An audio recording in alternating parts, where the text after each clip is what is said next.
Puji nama Tuhan. Salam. Saudara-saudara pendengar Radio Suara Abdi Allah dimanapun Anda berada. Pagi hari ini kita akan membaca bagian dari kebenaran firman Tuhan yang terambil dari kitab 1 Raja-Raja pasal yang ketiga ayat keempat sampai ke-15. 1 Raja-Raja pasal yang ketiga ayat keempat sampai ke-15, saya bacakan untuk kita semua. Pada suatu hari, Raja pergi ke Gibeon untuk mempersembahkan korban. Sebab disitulah bukit pengorbanan yang paling besar. 1,000 korban bakaran dipersembahkan Salomo di atas mezbah itu.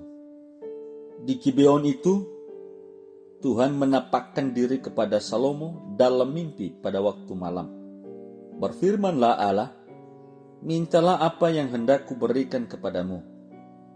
Lalu Salomo berkata, engkau yang telah menunjukkan kasih setiamu yang besar kepada hambamu Daud, ayahku, sebab ia hidup di hadapanmu dengan setia, benar, dan jujur terhadap engkau.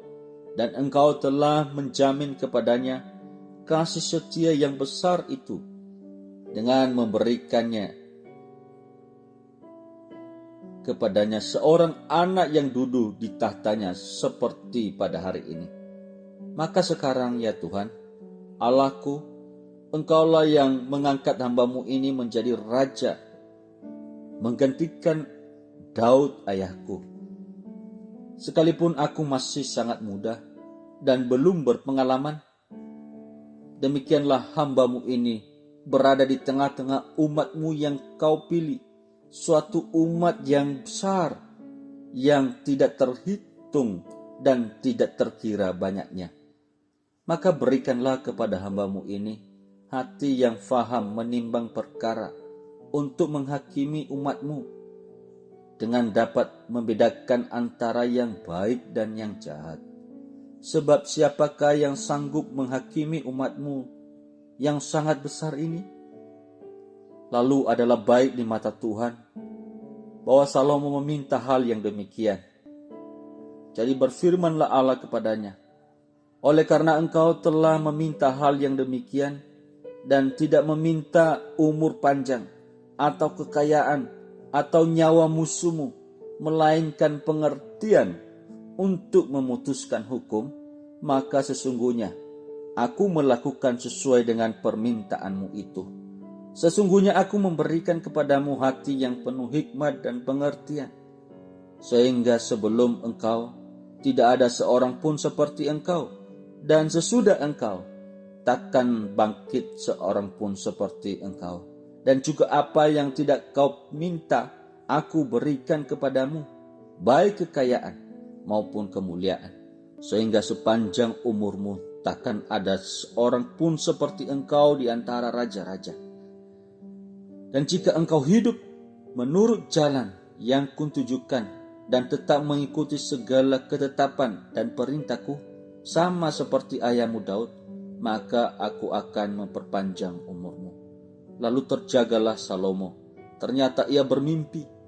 Sekembalinya ke Yerusalem, berdirilah ia di hadapan tabut perjanjian Tuhan.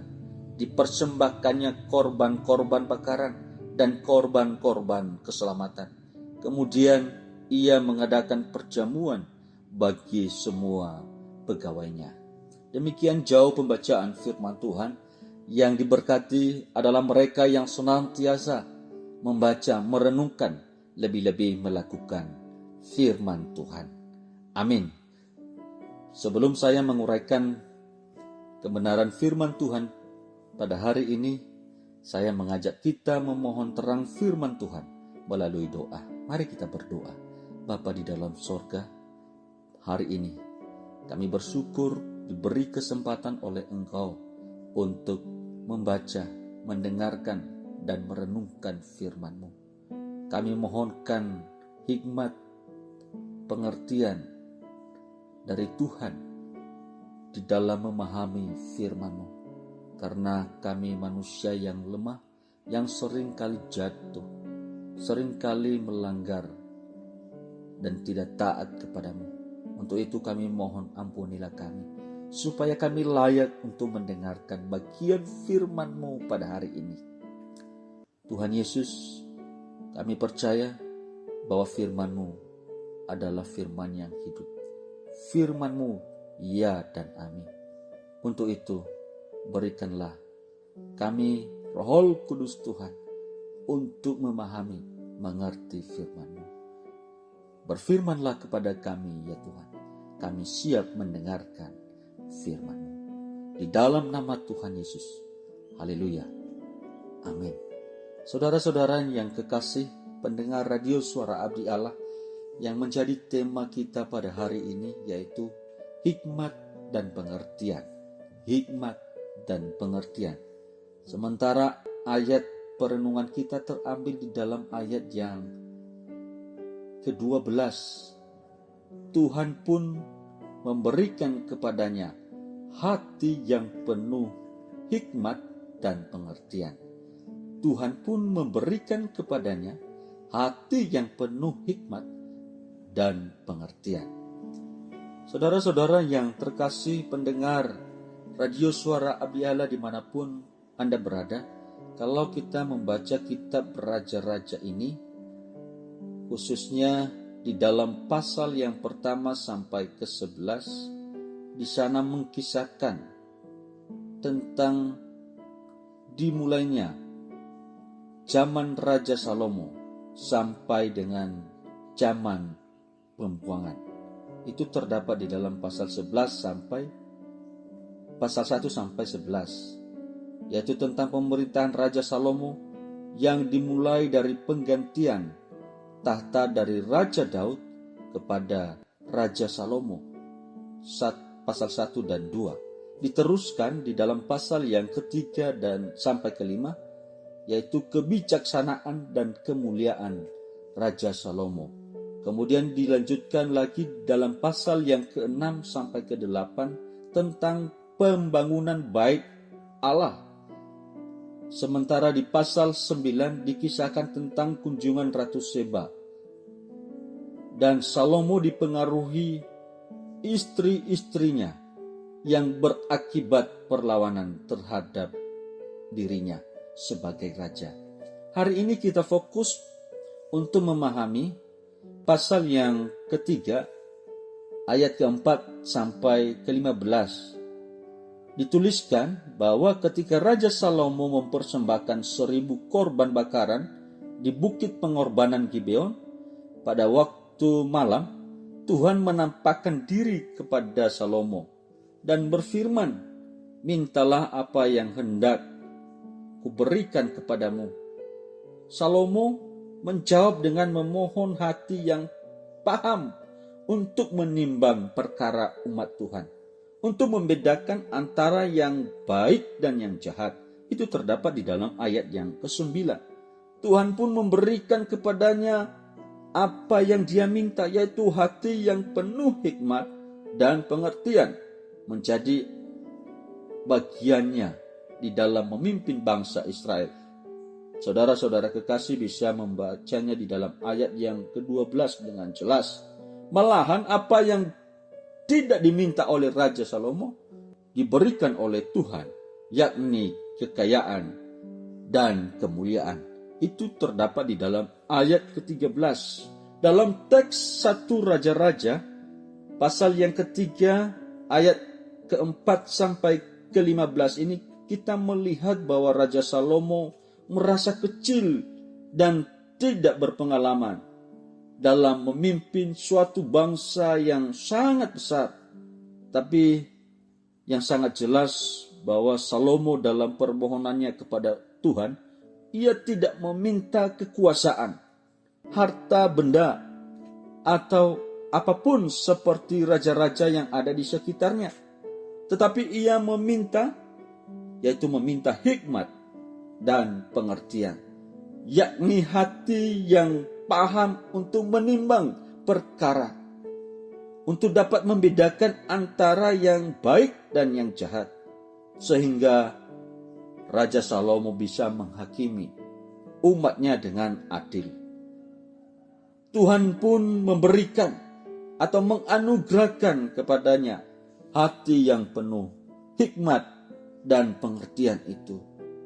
Saudara-saudara kekasih pendengar Radio Suara Abdi Allah dimanapun Anda berada, kalau kita menelusuri di dalam kitab Amsal, sesungguhnya kata hikmat berulang-ulang kali dimunculkan atau dituliskan.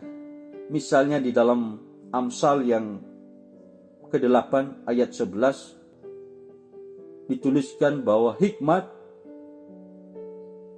Allah lebih berharga daripada permata.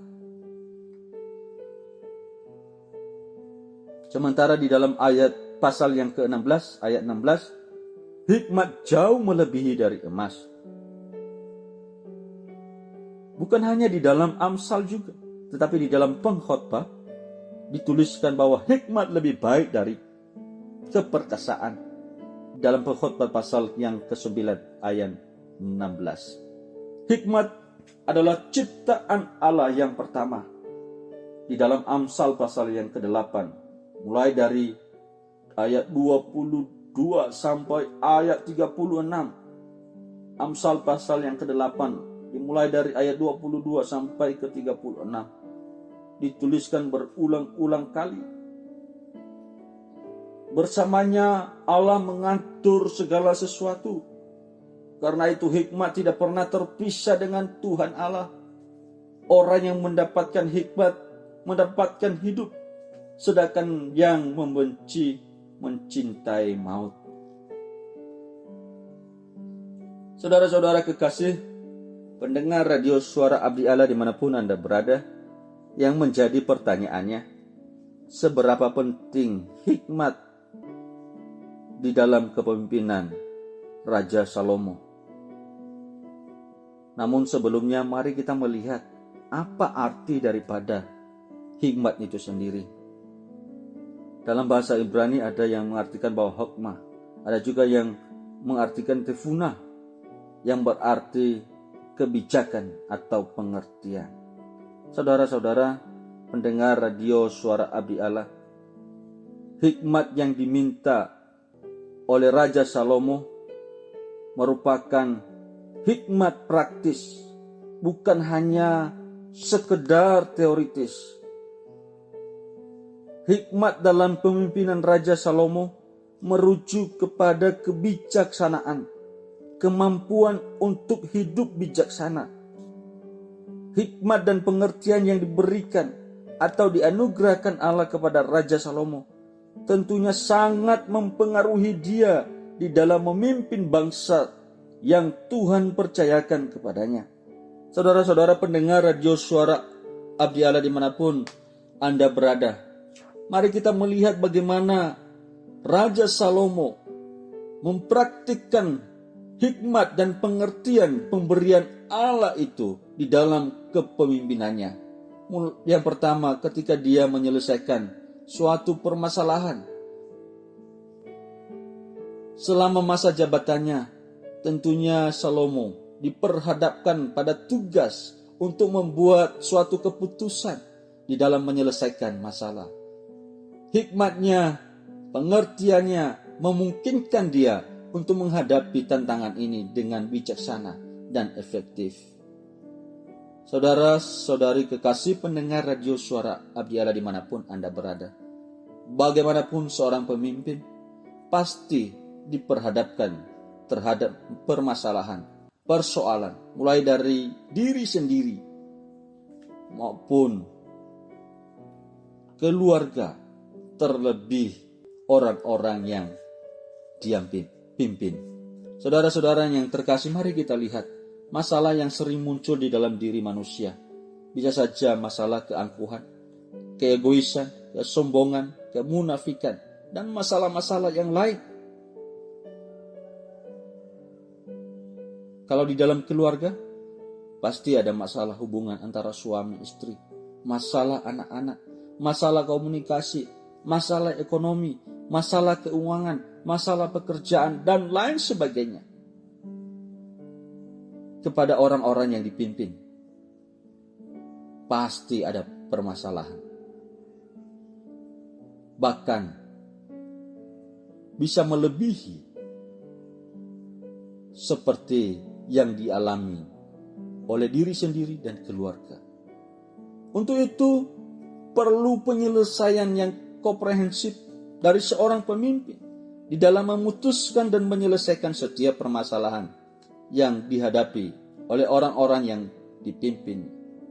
Apalagi bangsa Israel tidak hanya menyelesaikan terkait hal-hal yang bersifat pribadi, lebih dari itu, yaitu tentang kerohaniannya, spiritualitas bangsa itu, hubungan bangsa itu kepada Allahnya, dan juga kepada sesama. Saudara-saudara kekasih, pendengar radio suara Abdi Allah dimanapun Anda berada, belajar dari Raja Salomo.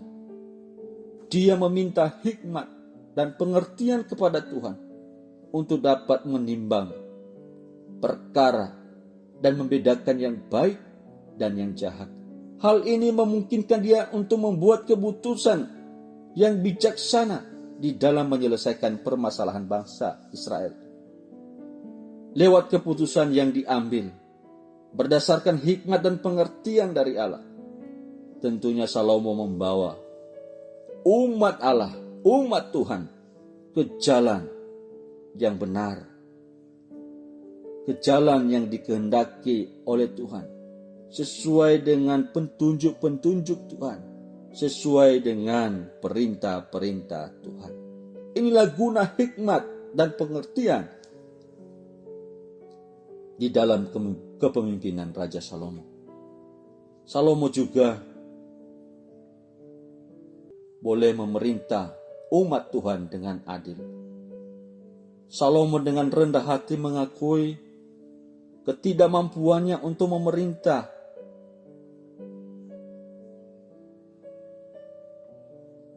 Saudara-saudara yang kekasih, hikmat yang dibutuhkan untuk memerintah umat Allah, yaitu hikmat yang berasal dari Allah, supaya dia bisa memberikan pemerintahan yang adil atau just government kepada bangsa umat pilihan Allah.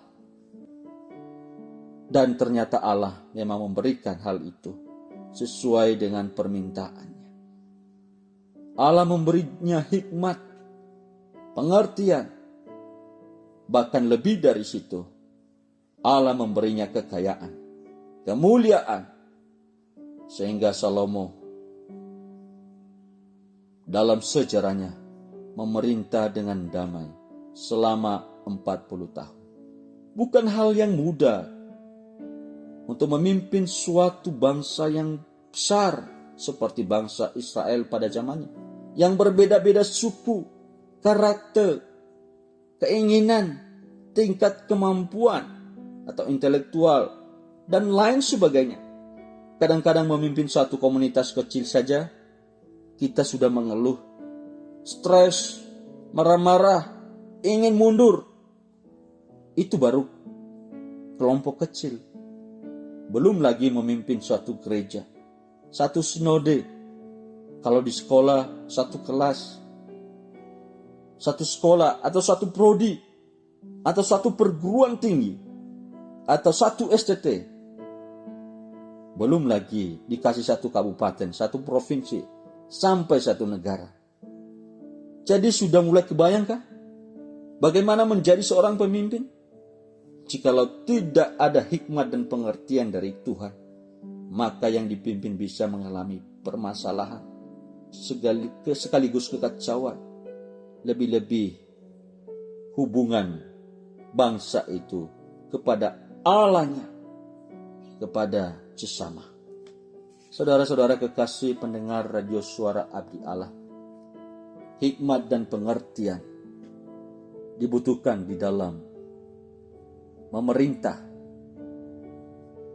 bangsa Israel.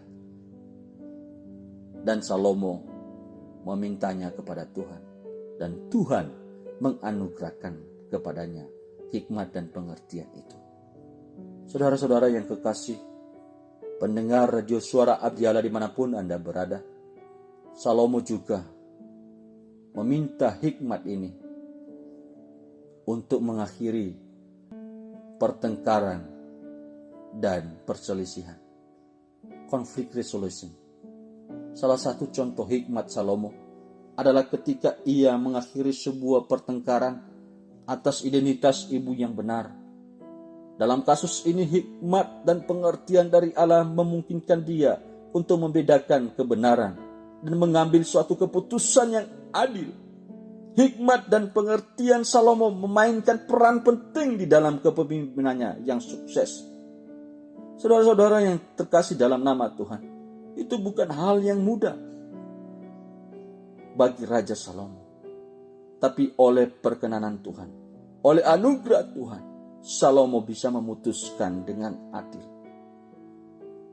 Saudara-saudara yang kekasih, pendengar radio suara Abdi Allah, kekayaan dan hikmatnya melampaui raja-raja di dunia, dan Allah memberinya damai dengan semua tetangganya selama ia memerintah bangsa Israel.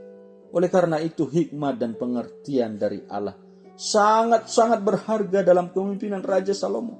Bahkan lebih berharga dari permata, kemewahan, kekayaan yang tidak terbanding nilainya. Saudara-saudara kekasih pendengar radio suara Abdi Allah dimanapun Anda berada, mari pada hari ini kita belajar bersama. Memohonkan kepada Tuhan, meminta kepada Tuhan hikmat dan pengertian, supaya kita boleh hidup sesuai dengan ketetapan, petunjuk-petunjuk dari Allah. Apapun kita, siapapun kita, baik dirimu sebagai mahasiswa, sebagai pemimpin, sebagai dosen, sebagai pendeta, apapun, karena di dalam hidup ini hikmat dan pengertian yang berasal dari Allah sungguh kita butuhkan. Seperti Raja Salomo, dia memerintah bangsa yang besar, bangsa Israel, bangsa umat pilihan Allah, dan melalui hikmat dan pengertian itu dia boleh memutuskan dan menyelesaikan permasalahan, memerintah dengan adil, dan mengakhiri pertengkaran dan perselisihan. Saudara-saudara yang terkasih, pentingnya hikmat dan pengertian dalam hidup ini sungguh membawa kita ke jalan dan kehendak Tuhan. Biarlah firman Tuhan yang sangat singkat ini sungguh memberikan kita kekuatan, keteguhan, keyakinan penuh kepada Allah yang adalah sumber hikmat dan pengertian itu sendiri. Tuhan Yesus memberkati. Mari kita berdoa. Allah sumber hikmat, kami bersyukur kepadamu atas penyertaan-Mu selama kami mendengarkan firman-Mu. Sungguh kami mohonkan hikmat dan pengertian dari Engkau ya Tuhan. Mampukanlah kami untuk menjadi orang-orang yang bersandar kepada hikmat dan pengertian Tuhan. Sehingga melalui hikmat dan pengertian dari-Mu, kami umat-Mu dapat hidup sesuai dengan kehendak-Mu. Hidup sesuai dengan ketetapan-Mu. Hidup sesuai dengan jalan-jalan-Mu. Pagi hari ini hamba-Mu memohonkan juga pertolongan untuk saudara-saudara pendengar radio suara Abdi Allah dimanapun mereka berada. Sertailah ya Tuhan, berilah mereka kekuatan, kesehatan, berkat-Mu. Mereka yang sedang dalam pergumulan, kami berdoa, Engkau Tuhan turut campur tangan, sehingga umat dimampukan untuk menghadapi dan menyelesaikan setiap pergumulannya sesuai dengan hikmat dan pengertian yang berasal dari Tuhan. Terima kasih ya Tuhan. Terima kasih. Kami percaya bahwa Engkau Allah yang senantiasa memampukan kami untuk tetap berharap penuh kepada Tuhan. Tuhan yang telah berkorban bagi kami. Tuhan yang telah menyelamatkan kami. Tuhan yang senantiasa menuntun kehidupan kami. Terima kasih ya Tuhan. Inilah doa ucapan syukur kami. Hanya kami naikkan di dalam dan demi nama Tuhan Yesus kami berdoa. Amin.